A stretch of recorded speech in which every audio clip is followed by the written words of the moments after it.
Hi guys, வணக்கம் மக்களே. இது ஆர்ஜே குமரன் 360 எப்படி இருக்கிறீங்க? எல்லோரும் நலமாக இருக்கிறீங்களா?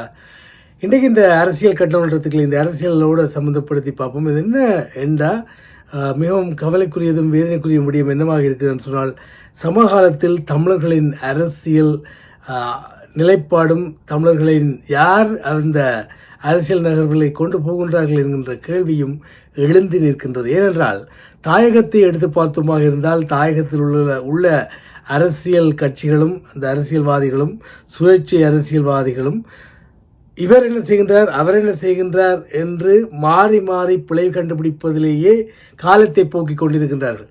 அதாவது இந்த அரசியல் கட்சி என்ன செய்கின்றது, இவர்கள் செய்வது சரியா, அல்லது சுயேட்சை குழுக்காரன் நான் செய்கிறது சரியா, அல்லது என்ற சண்டையும் ஒரு பிரச்சனையுமாக போய்கொண்டிருக்கிறார். ஆக தமிழ் மக்களின் எதிர்காலத்தை அல்லது அடுத்த 20 வருடங்களுக்கான எந்தவித வரைவுமற்ற ஒரு அரசியல் கட்சிகளாகவே இவர்கள் இருக்கின்றார்கள். இதுக்குள் உங்களுக்கு தெரியும், டாக்டர் அர்ச்சுனா என்பவர் அவர் சுயேட்சை குழு.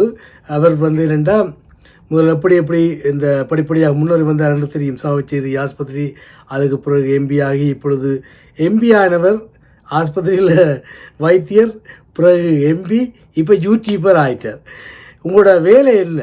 நீங்கள் ஒரு அரசியல்வாதியாக வந்திருக்கின்றீர்கள். மக்களுடைய குறைகளை கொண்டு அல்லது அங்கே இப்போ நடக்கிற பிரச்சனைகளை அதற்கான பிரதிவாதங்களை கொடுத்து அதற்கான நல்ல அவுட்கம் எடுக்க வேண்டிய ஒருவர் என்ன செய்கின்றார் என்றால், இவர் அப்படி செய்கின்றார், அவர் அப்படி செய்கின்றார் என்று மற்ற அரசியல் கட்சிகளையும் மற்ற அரசியல்வாதிகளை என்ன செய்கின்றார்கள் என்பதை பார்க்கவா இவரை பாராளுமன்றத்துக்கு அனுப்பிய என்ற கேள்வியும், அது தவிர இவர் இப்போ யூடியூபர் ஆகிட்டார். இப்போ யூடியூப் 2-3 யூடியூப் சேனல்ஸ், கௌசல்யாவுக்கு அவாலயம் ஒரு யூடியூப் சேனல், அதோட ஃபேஸ்புக், அது இதுன்னு சொல்லி அங்கே ஒரு 6-7 ஆன்லைன் இது போயிட்டுருக்கு.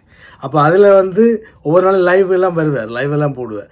லைவ் பொதுப்படையாக கதை தான். ஆனால் அதையெல்லாம் விட்டுட்டு ஒரு ஒஃபிஷியலான ஒரு யூடியூப் தளத்தை வச்சுக்கொண்டு நான் அடுத்து என்ன செய்ய போகிறேன், மக்கள் உங்களுடைய உதவி என்ன தேவையாக இருக்கின்றது, எப்படி நாங்கள் அடுத்த கட்டத்தில் நகர்ந்து போவோம், அப்படியான வகையில் போவோம் என்று இல்லாமல் இந்த அரசியல்வாதி என்ன செய்கிறார், அந்த அரசியல்வாதி செய்கிறார். இவர் இந்த ஓட்டுச்சட்டிக்குள்ள குதிரை ஓட்டுன்னு சொல்கிறாங்கல்ல, அந்த குண்டு சட்டிக்கு மன்னிக்கவும், ஓட்டுச்சட்டி எல்லாம் ஓட்டு தான், குண்டு சட்டிக்கு குதிரை ஓட்டுற மாதிரி அதுக்குள்ளே நின்று குதிரை ஓட்டி கொண்டிருக்கின்றது தான் இப்பொழுது நடந்து கொண்டிருக்கு. இதை பார்க்கின்ற பொழுது இது ஒரு நல்ல ஒரு தெளிவான அரசியல் திட்டமாகவோ அல்லது நல்ல ஒரு எதிர்காலத்தை கொண்டு வரும் அரசியல் நகர்வாகவோ இது பார்க்க முடியாது. இது மிகவும் வேதனைக்குரிய விடயம்.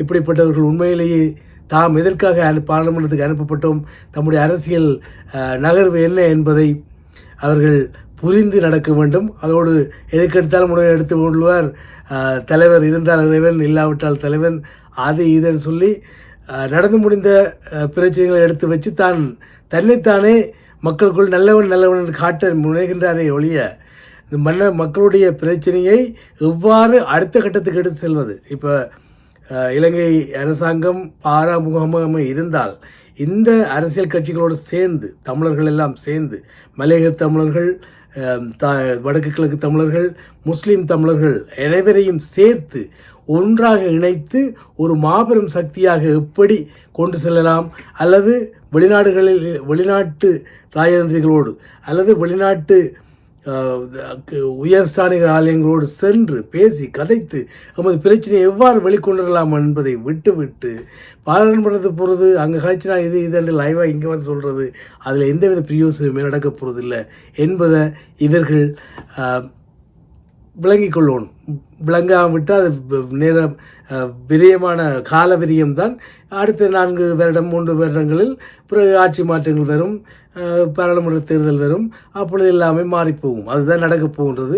ஆகவே இவர்கள் இந்த யூடியூப் சேனலையும் ஃபேஸ்புக்லேயும் 5 சேனலை வச்சு இவர் என்று பேசுகிறதை விட்டுட்டு அடுத்த கட்டம் எது நல்லது தமிழர்களுக்கு என்றதை பார்த்து செல்ல வேண்டும். இவர்களை பின்தொடர்பவர்கள் இருக்கின்றார்கள். 37,000 பேர் யூடியூப் சேனல், 100,000 பீப்புள் ஃபேஸ்புக். இவர்களை தொடர்பவர்கள் கட்டாயமாக நீங்கள் இந்த ஒரு ஒரு இதை கொடுக்கணும். நீங்கள் இப்பொழுது போகின்ற பாதை தவறாக இருக்கின்றது, நீங்கள் மற்ற அரசியல்வாதிகளை பற்றி பார்க்க நீங்கள் என்ன செய்ய போன்றீர்கள் என்பது தான் நீங்கள் மிகவும் உன்னிப்பாக தேவைப்படுகின்றது என்பதை ஆணித்தரமாக அவருக்கு எடுத்து கூறணும் என்று அதைத்தான் சொல்ல வேண்டிய இந்த வீடியோவை நான் மேக் பண்ணேன். சரி பார்ப்போம். ஏனென்றால் நாங்களும் மக்களுக்குள் மக்கள் என்ப அடிப்படையில் கேட்பதற்கு எமக்கும் கேட்க வேண்டிய இடத்தில் நாம் இருப்பதால் கேட்டே ஆக வேண்டும். அதற்கு அவர்கள் பதில் அளித்தே ஆக வேண்டும். சரி, இன்னும் ஒரு வீடியோவில் சந்திப்போம். நன்றி, வணக்கம், வாழ்க வளமுடன். மீண்டும் சந்திப்போம். சப்ஸ்கிரைப் பண்ண மறந்துடாதீங்க.